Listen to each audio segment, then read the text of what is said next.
السلام علیکم ناظرین، پنجاب کے اساتذہ کرام کے لیے آج کی خبر نہایت اہم، سنجیدہ اور فیصلہ کن ہے۔ وزیر تعلیم پنجاب نے واضح اور دو ٹوک انداز میں اعلان کیا ہے کہ طلبہ کی تعداد کے لحاظ سے جن اساتذہ کرام کو کم سٹاف والے اسکولوں میں ٹرانسفر کیا گیا تھا، ان کے ٹرانسفر آرڈرز اب کسی صورت واپس نہیں ہوں گے۔ جی ہاں، اب وہ آرڈرز فائنل ہو چکے ہیں اور ہر استاد کو نئے اسکول میں جانا ہی ہوگا۔ حکومت کا موقف صاف اور سخت ہے۔ آپ کو اپنی مرضی کے اسکول چننے کا موقع دیا گیا تھا، لیکن آپ نے اسے نظر انداز کر دیا۔ اب اس کے بعد کوئی رعایت ممکن نہیں۔ یہ بیان اس وقت سامنے آیا ہے جب سینکڑوں اساتذہ کرام سوشل میڈیا پر اپیلیں کر رہے تھے کہ ان کے تبادلے منسوخ کیے جائیں، کیونکہ بعض کو نہ صرف اپنی تحصیل سے باہر بلکہ 100 کلومیٹر سے بھی زائد فاصلے پر بھیج دیا گیا ہے۔ ان میں سے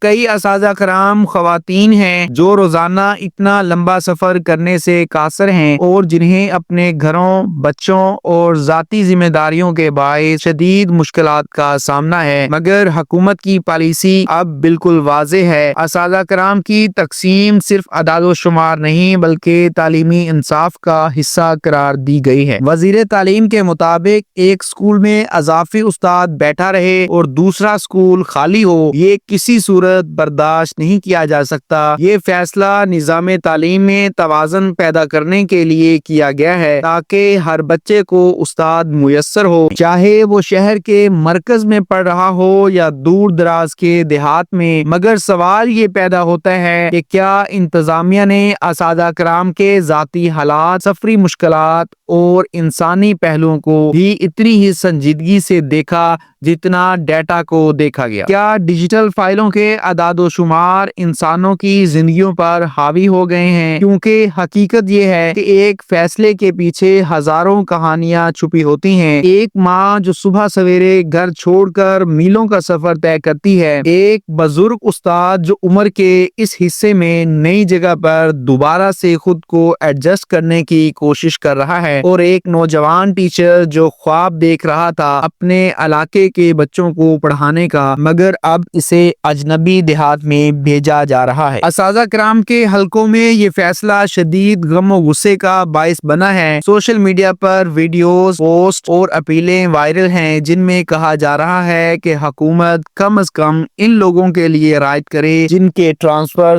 بہت زیادہ فاصلے پر کیے گئے ہیں، مگر تاحال وزارت تعلیم اپنے موقف پر ڈٹی ہوئی ہے۔ حکام کا کہنا ہے کہ یہ پورا عمل میرٹ پر کیا گیا ہے، کسی سیاسی یا ذاتی اثر و رسوخ کے بغیر۔ ان کے مطابق اساتذہ کرام کو پورا موقع دیا گیا تھا کہ وہ پریفرنسز پورٹل پر اپنی پسند کے اسکول سلیکٹ کریں، مگر جنہوں نے یہ موقع گوا دیا اب ان کے لیے واپسی ممکن نہیں ہے۔ یہ صورتحال ایک بڑی حقیقت کی طرف اشارہ کرتی ہے۔ پاکستان کے تعلیمی نظام میں پالیسی اور انسانی جذبات کے درمیان ایک خلیج موجود ہے۔ ایک طرف حکومت کا موقف ہے کہ اصلاحات ضروری ہیں اور دوسری طرف اساتذہ کرام کی فریاد ہے کہ تبدیلی انسانی قیمت پر نہ کی جائے۔ کسی بھی نظام میں اصلاحات تبھی کامیاب ہوتی ہے جب انصاف اور احساس دونوں ساتھ چلیں۔ اگر ایک استاد دل شکستہ ہو کر پڑھائے گا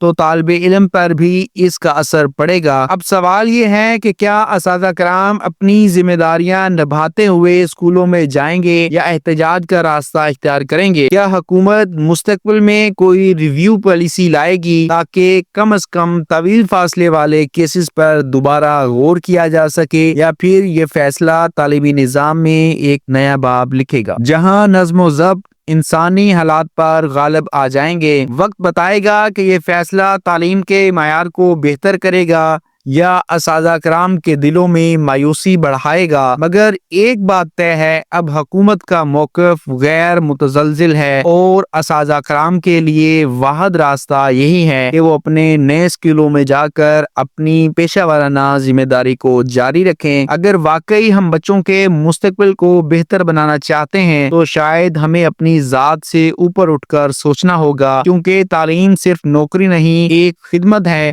اور خدمت ہمیشہ قربانی مانگتی ہے۔ اگر آپ بھی اساتذہ کرام کی مشکلات، تعلیم کی حقیقت اور پالیسی فیصلوں کے اثرات کو سمجھنا چاہتے ہیں تو یہ ویڈیو آخر تک دیکھنے کے بعد اپنی رائے ضرور کمنٹس میں دیں۔ کیا آپ سمجھتے ہیں کہ حکومت کا یہ فیصلہ درست ہے یا انسانی لحاظ سے ناپسندیدہ؟